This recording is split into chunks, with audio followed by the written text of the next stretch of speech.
مکے سے طوائف آئی، طوائف، سارا اس کا نام تھا، سارا گانے والی ناچنے والی، اور آگے مدینے پہنچ گئی، کہنے لگی فاکو مر گئی ہوں میری مدد کر، اللہ کے نبی سے کہہ رہی گانے والی ناچنے والی، فاکو مر گئی ہوں میری مدد کر۔ تو آپ نے کہا کلمہ پڑھتی ہو؟ آپ نے کہا کلمہ پڑھتی ہو؟ کہنے لگا نہیں پڑھتی، نہیں پڑھتی۔ کفر، ناچنے والی گانے والی، ٹھیک ہے، کلمہ پڑھتی ہو؟ کہا نہیں پڑھتی۔ تو آپ کہتے ہیں نو کنو پھاتے باہر کر دو، نہیں؟ تو آپ نے کہا میں اپنی خاندان والوں سے کہتا ہوں اس عورت کی مدد کرو، اپنے خاندان، میں اپنے خاندان سے کہتا ہوں اس عورت کو بھر دو۔ یہ اپنا خاندان کیوں کہا؟ سب صحابہ سے کیوں نہیں کہا کہ کسی کے جی میں یہ نہ آئے کہ طوائف کی مدد کر رہے ہیں، لہذا اپنے خاندان سے کہا میرے گھر والے اس کی مدد کرو، اور اس کو بھر کے بھیجا۔ یہ میرے نبی کے اخلاق ہیں۔ آپ کھانا کھا رہے ہیں، ایک مدینے کی طوائف گزری، اس نے نا آپ کا مذاق اڑانا چاہا، کہا بڑا نبی بنتا ہے کسی کو کھانے کا ہی نہیں پوچھتا۔ تو آپ نے کہا آ جاؤ، حالانکہ آپ کہتے ہیں انہوں 2 لتر مارو تو دفع کرو، یہ طوائف ہو کے کی گل کر رہی۔ 2007 میں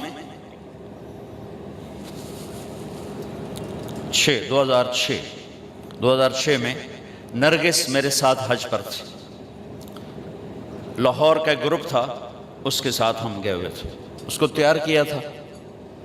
تو عرفات والے دن وہ شام کو اس کا رو رو کے برا حال تھا، کیا پتہ چلا کہ وہ میٹرس نہیں بچھاتے یہ لوگ جو حج ٹور والے ہوتے ہیں، وہاں 3-4 خواتین بیٹھی تھیں، وہ بھی جا کے بیٹھ گئی، تو انہوں نے اس کو طوائف اور رنڈی اور کیا کچھ کہہ کر وہاں سے اٹھا دیا اور بے عزت کیا، بہت زیادہ بے عزت کی۔ تو اس کو اتنی مشکل سے سمجھا بجھا کے اس کو نرم کیا۔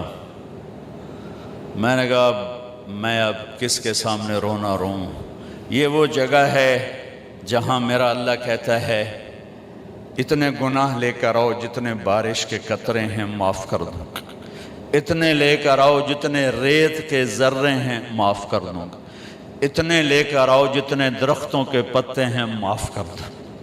تو ایک طوائف کے پاس اتنے گناہ تو نہیں ہیں کہ وہ بارش کے قطروں سے زیادہ ہو جائیں، یا ریت کے ذروں سے بڑھ جائیں، یا درختوں کے پتوں سے بڑھ جائیں، لیکن نفرت نفرت نفرت نفرت انسانی نہیں سمجھتا۔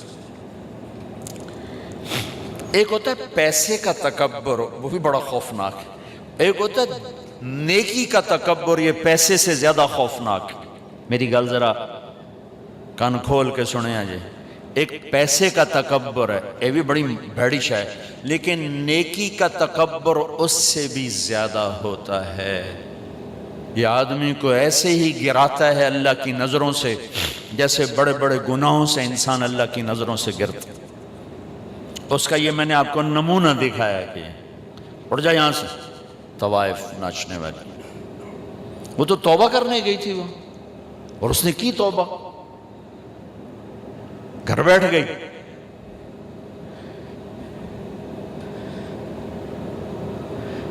ہماری نفرتوں نے بڑے بڑے ہیرے ہم نے ضائع کر دیے۔ نسیم وکی ایک اداکار ہے، اس کی والدہ فوت ہو گئی، میں اس کا جنازہ پڑھانے گیا تو سارے اداکار ہی تھے، 250-300، تو میں نے سب کو بٹھا لیا، عجب ان کے حلیے حال تھے۔ کس ماحول میں؟ ہر گناہ اس ماحول میں ہوتا ہے جس میں وہ ان کی زندگی گزرے، ہر گناہ۔ میں نے ان سے کوئی 20-25 منٹ بات کی، میں نے اتنا کسی کو روتے نہیں دیکھا جتنا وہ نوجوان روئے، ہچکیوں میں نے تھوڑی اللہ کے نبی کی وفات بیان کی، حضرت علی مقام امام حسین کی تھوڑی سی سیرت بیان کی۔ ایک نوجوان ایسا تڑپ کے روتا تھا، اس نے میں دیکھو میں اب رو رہا ہوں، اور جنازے کے بعد میں گاڑی میں بیٹھا اور رائمنڈ تک میں روتا ہی گیا کہ کیسے کیسے ہیرے ہماری نفرتوں نے تباہ کر دیا، کنجر کنجر کنجر، رنڈی طوائف طوائف۔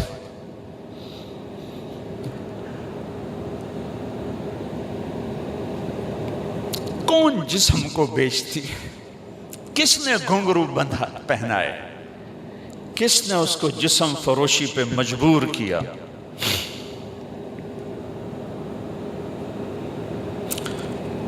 یہ کوئی عورت کی فطرت تھوڑا ہی ہے کہ اپنا جسم بیچنے کے لیے منڈی میں آ جائے، اپنے جسم کی نمائش کے لیے گھنگرو باندھے۔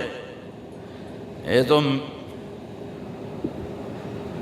نچوانے والے میاں صاحب، سیٹھ صاحب، چودھری صاحب، سردار صاحب، ان کی کلغی سفید رہی، اس کے ماتھے پہ طوائف کا داغ لگا، موت بھی نہ دھو سکی۔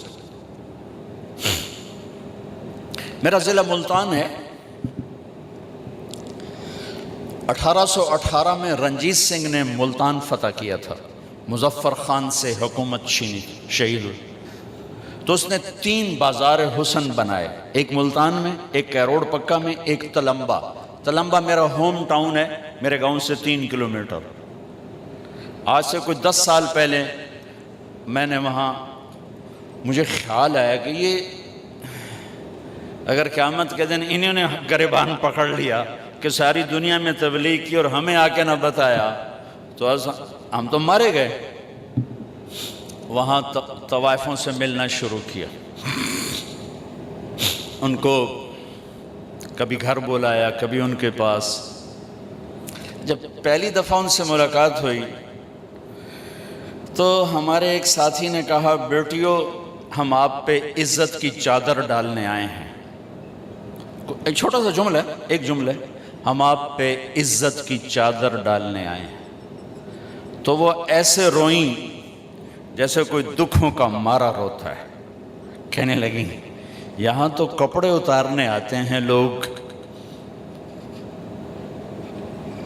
آپ کون ہیں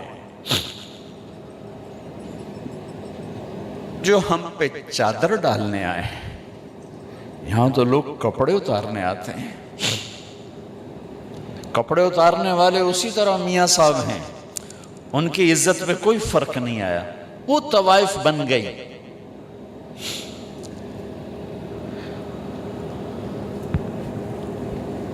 10 سال کی محنت کے بعد اللہ کے فضل سے وہ سارا محلہ اب ختم ہونے کو ہے۔ کتنی بچیوں کی شادی ہو گئی، توبہ کر گئیں، کتنیوں کے میں نے وظیفے لگا دیے کہ وہ کہا جی جب تک ہماری شادی نہیں ہوتی پھر ہمیں کوئی روٹی پانی کا انتظام کر دو، اور کتنوں کے پیغام آتے ہیں کہ جی کہیں ہماری شادی کروا دیں، ہم یہ گندا کام اب نہیں کرنا چاہتے۔ نفرت کرنا کون سا مشکل کام؟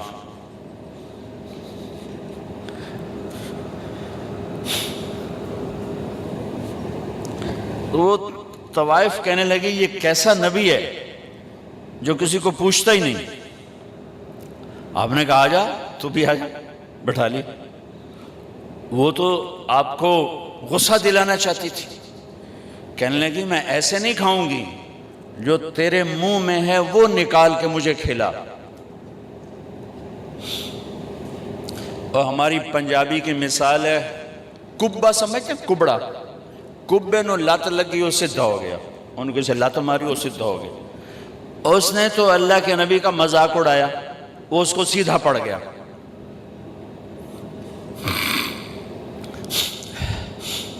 جب اللہ کے نبی کا لعاب اس کے منہ میں جب گیا تو کیا ہونا تھا؟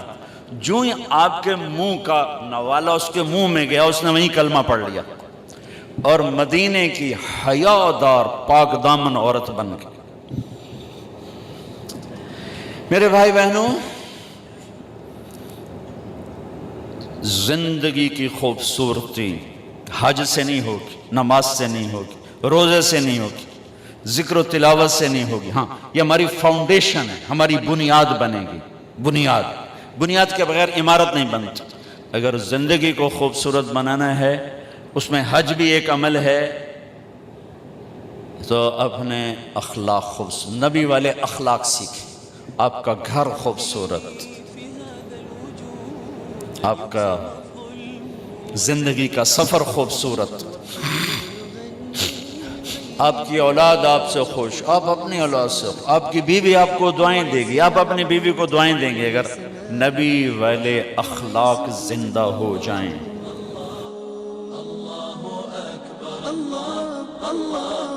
الله أكبر لا